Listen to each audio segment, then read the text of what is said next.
Le prisme. On va le faire très rapidement, le prisme, vous le connaissez. Alors, si vous associez, s'il vous plaît. Alors, paragraphe 3, le prisme.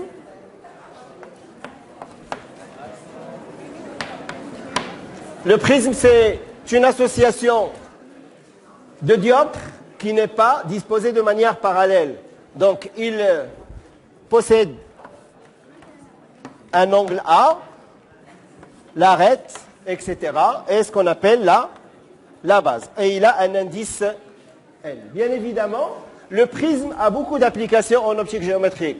Vous le trouvez dans un appareil photo, vous le trouvez dans cette caméra par exemple. Dedans, il y a des petits prismes. Vous le trouvez à 45 degrés ou dans ou isocèle, équilatéral, etc. dans plusieurs configurations, rectangles et ainsi de suite. Il est très utilisé aussi dans les instruments optiques. Donc c'est un outil très important. Alors, vous le connaissez bien sûr. Donc il a 4 relations. Si je prends un rayon incident qui va A vers I, bien évidemment, je passe par exemple de l'air où déposer ce prisme, il va se réfracter, je fais la normale, il va se réfracter, et donc on appelle le rayon qui sort, donc j'appelle J et j'appelle celui-là R, le rayon émergent.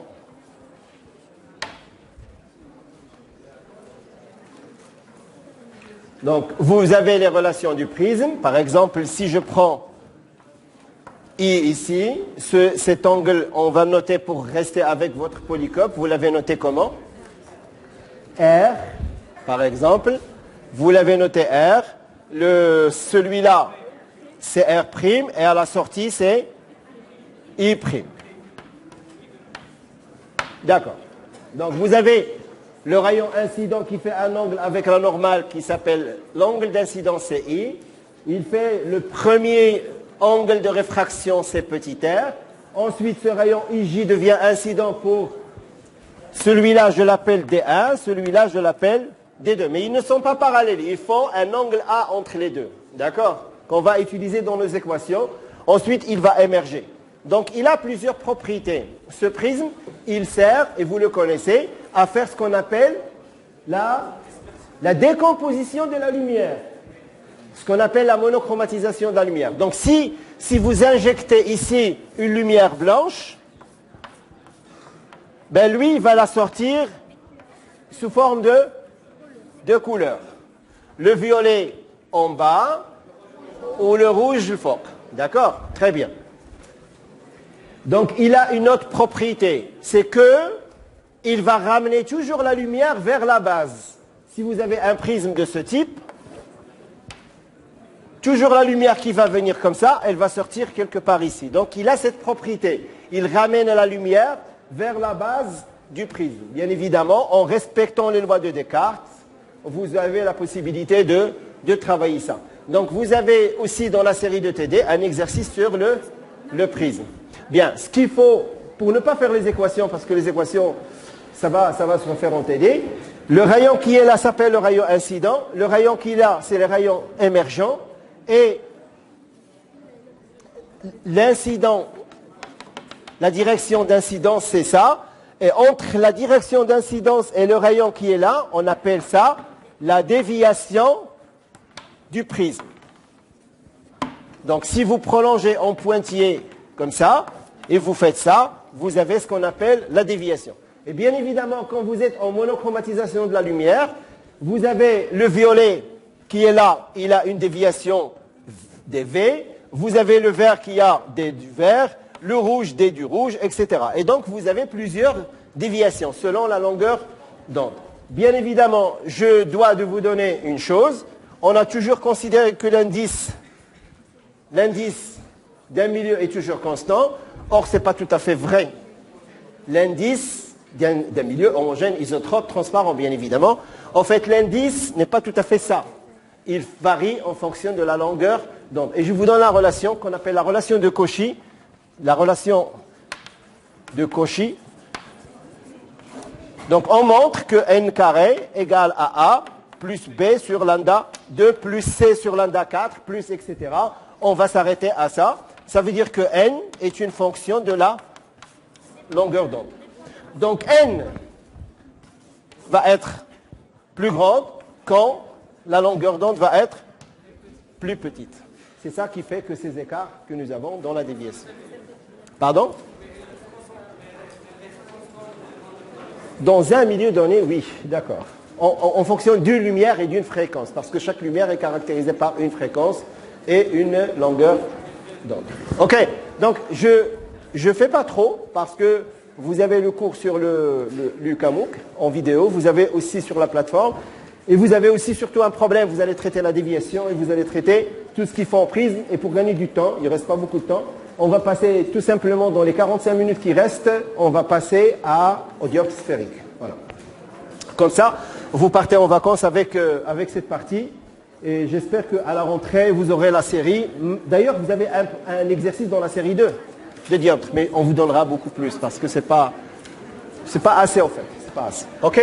Bien, alors je vais effacer où? Ici. 4e et dernier paragraphe, le dioptre sphérique.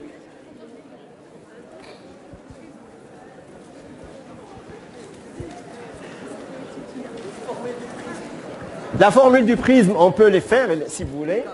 Donc vous avez, s'il vous plaît, votre camarade demande la formule du prisme, je vais les donner. Les formules, c'est ce que vous connaissez au lycée en fait. Mais chez Mouchkil, on les donne. Vous avez R, vous avez R' et vous avez I'.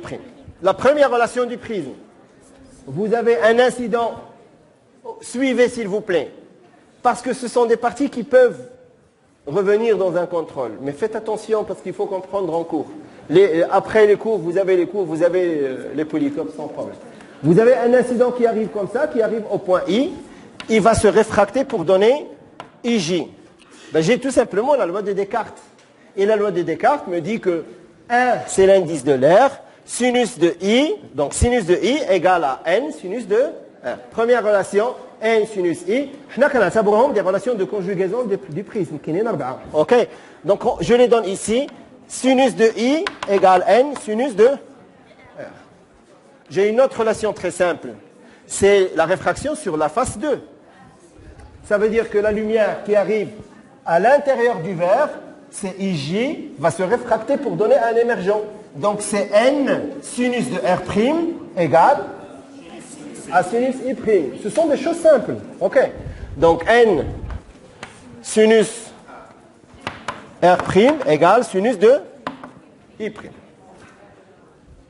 Maintenant, on va faire un peu de géométrie. La droite que vous avez là, elle est perpendiculaire à cette demi-droite. La droite qui est normale ici, elle est perpendiculaire. Donc au croisement, l'angle, pardon, ça c'est R', l'angle qui est là, c'est quoi? C'est A. Or, ce triangle IJ et ce point, je vais noter K, c'est dommage parce qu'on aurait dû zoomer, comme ça vous... Non, c'est très risqué, c'est pas la peine, on fera comme ça, puis les étudiants peuvent peut-être s'arrêter, etc. Alors, IJK, c'est un triangle dont la somme des angles égale à pi. Ça veut dire que que R plus R', je le fais ici, R plus R' plus alpha, si vous voulez, c'est cet angle qui est là, égale à 180, égale à pi. Mais alpha égale à 180 moins A. C'est-à-dire égale à pi moins... j'ai déconné, pardon, excusez-moi. R plus R' plus cet angle alpha égale à pi moins A. Très bien, égale à pi. Je simplifie par pi et j'écris la troisième relation. C'est R plus R' égale à... Yes. Merci. Vous n'êtes pas pardonné si vous avez des questions de cours et on vous demande de donner les 4 relations du prisme. Vous les connaissez avant de venir, mais là on les redémontre, d'accord, pour vous rafraîchir un petit peu la mémoire. Est-ce que c'est clair? Parfait. La dernière relation, j'ai parlé de la déviation. La déviation, en fait, c'est quoi? Je m'explique. Je marche dans cette direction. Je choisis de changer de direction. Je vais dans ce sens. C'est quoi ma déviation? C'est l'incident normal, l'adi, moins la déviation. Ça veut dire quoi? Que ma déviation, ici, est égale à 2 déviations. La déviation D1, alors D1, ce n'est pas dioptre 1, c'est la déviation 1, plus la déviation 2. Mais la déviation 1, c'est quoi?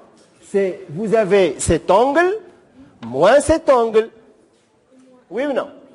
Donc, c'est I moins R, et l'autre, c'est quoi? C'est I'